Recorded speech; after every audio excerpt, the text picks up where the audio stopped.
तो सबसे पहले हम लोग देखते हैं कि किस ऑर्बिट में कितने इलेक्ट्रॉन को हम आसानी से भर सकते हैं। तो हम आपको बता रहे हैं कि ऑर्बिट जो होते हैं 4 तरह के होते हैं। कौन कौन? एस ऑर्बिट, पी, डी और एफ ऑर्बिट। इसमें मैक्सिमम नंबर ऑफ इलेक्ट्रॉन यानी ज़्यादा से ज़्यादा कितना इलेक्ट्रॉन रख सकते हैं? 2। पी में कितना इलेक्ट्रॉन रख सकते हैं? 6। डी में 10 और एफ में 14। इससे पहले एक चीज़ और आप जान लीजिए कि इलेक्ट्रॉन जो है सबसे पहले किस ऑर्बिट में हम इलेक्ट्रॉन को रखेंगे।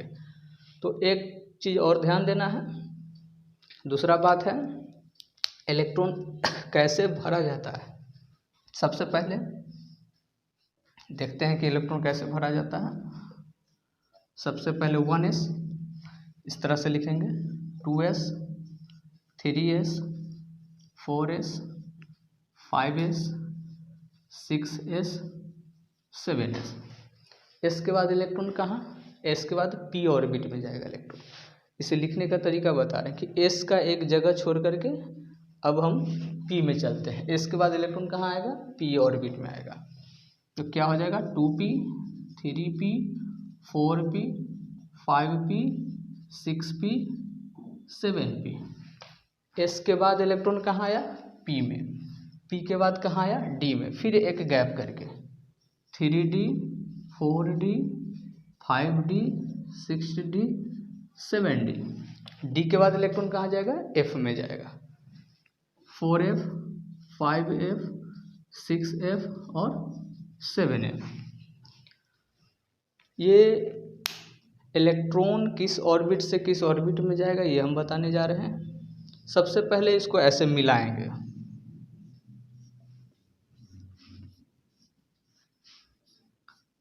इसको एक एक गैप करके लिखना है। आप इसको पूरा भी मिला सकते हैं या इतना पर भी छोड़ सकते हैं। तो सबसे पहले इलेक्ट्रॉन कहाँ जाएगा? 1s में जाएगा। स्टार्ट कहाँ से करेंगे? 1s में। 1s के बाद इलेक्ट्रॉन कहाँ जाएगा? 2s में। गौर से देखिएगा, थोड़ा सा ध्यान देना है। यहाँ पे इलेक्ट्रॉन किस ऑर्बिट से किस ऑर्बिट में प्रवेश करेगा जाएगा ये बता रहा हूँ। 1s से कहाँ जाएगा? 2s में। 2s से कहाँ जाएगा? 2p में जाएगा। 2p के बाद कहाँ जाएगा? 3s में। 3s के बाद कहाँ जाएगा? 3p में। 3p के बाद कहाँ जाएगा? 4s में। 4s के बाद कहाँ जाएगा? 3d में। 3d के बाद कहाँ जाएगा? 4p। 4p के बाद कहाँ जाएगा? 5s में। इसी तरह हम लोग इलेक्ट्रॉनिक कन्फिग्रेशन, इलेक्ट्रॉनिक विन्यास को हम आसानी से निकाल सकते हैं। ये आपका फार्मूला है। फार्मूला क्या है कि इलेक्ट्रॉन किस ऑर्बिट से किस ऑर्बिट में जा रहा है। तो एक एग्जांपल हम लोग ले लेते हैं। सोडियम। सोडियम का इलेक्ट्रॉनिक विन्यास निकालना है।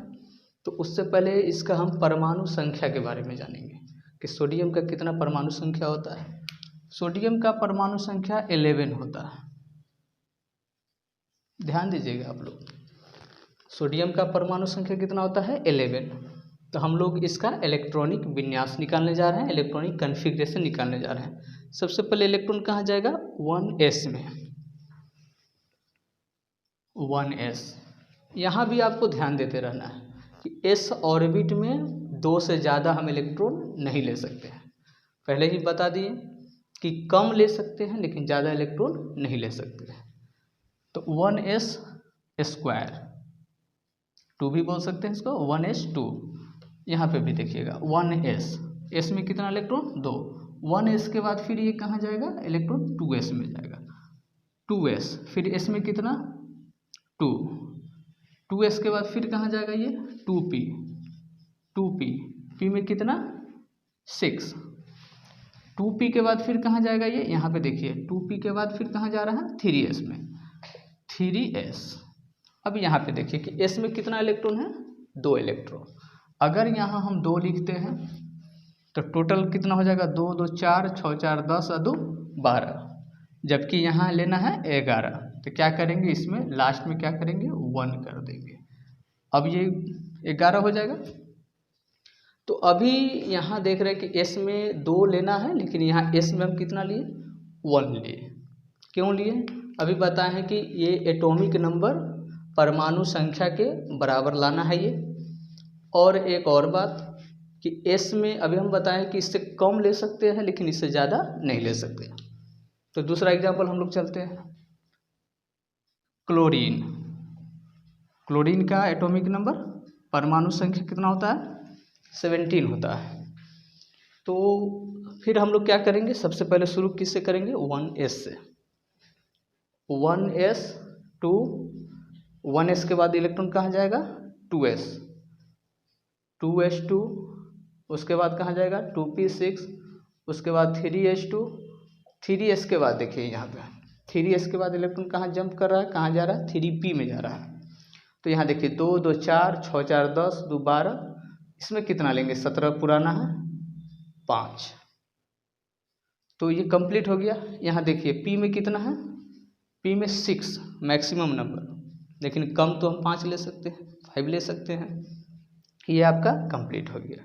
अब इसमें 2 बात और ध्यान देना है, इसके बाद हम लोग चर्चा करेंगे वैलेंस इलेक्ट्रॉन। इस तरह से सब निकल जाएगा इलेक्ट्रॉनिक कन्फिग्रेशन। वैलेंस इलेक्ट्रॉन क्या होता है, आउटर मोस्ट इलेक्ट्रॉन, जो आउटर मोस्ट में होता है, electron present in outer most orbit.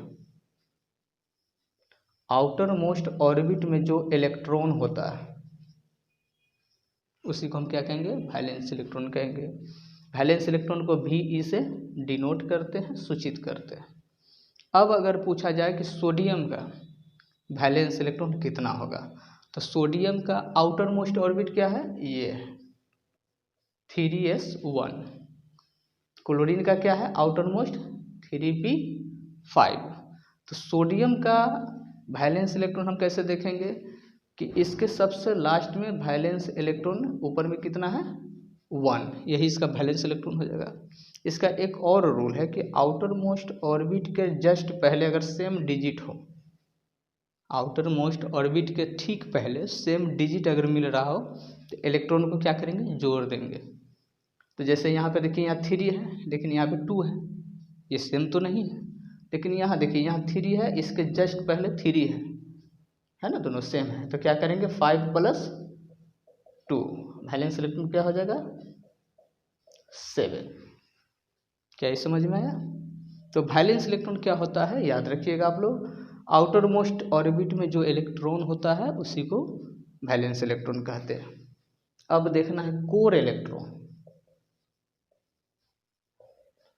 Core electron क्या होता है, एक्सेप्ट वैलेंस इलेक्ट्रॉन,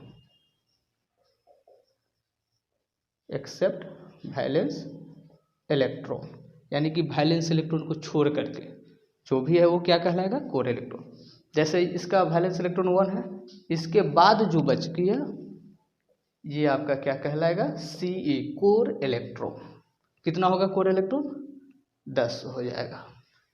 इसका कोर इलेक्ट्रॉन कितना हो जाएगा, इसका भी कोर इलेक्ट्रॉन 10 हो जाएगा। कोई दिक्कत इसमें, तो एक बार और रिवीजन कर दे रहे हैं हम। ये ऑर्बिट याद रखना है, SPDF, इसमें मैक्सिमम नंबर ऑफ इलेक्ट्रॉन कितना होगा ये भी याद रखना है। उसके बाद इलेक्ट्रॉन सबसे पहले किस ऑर्बिट में भराएगा, हम यहाँ पे फॉर्मूला भी बता दिए आप लोग को। और valence electron, electron outer most orbit में जो इलेक्ट्रॉन होता है वो वैलेंस इलेक्ट्रॉन। कोर इलेक्ट्रॉन क्या होता है, except valence electron, valence electron को छोड़कर सभी क्या कहलाता है, कोर इलेक्ट्रॉन। तो आशा है कि आप लोग को समझ में आ गया होगा अच्छा से। तो फिर इससे आगे हम नेक्स्ट वीडियो में देखेंगे। तब तक आज के लिए बस इतना ही, फिर हम लोग नेक्स्ट वीडियो में मिलेंगे।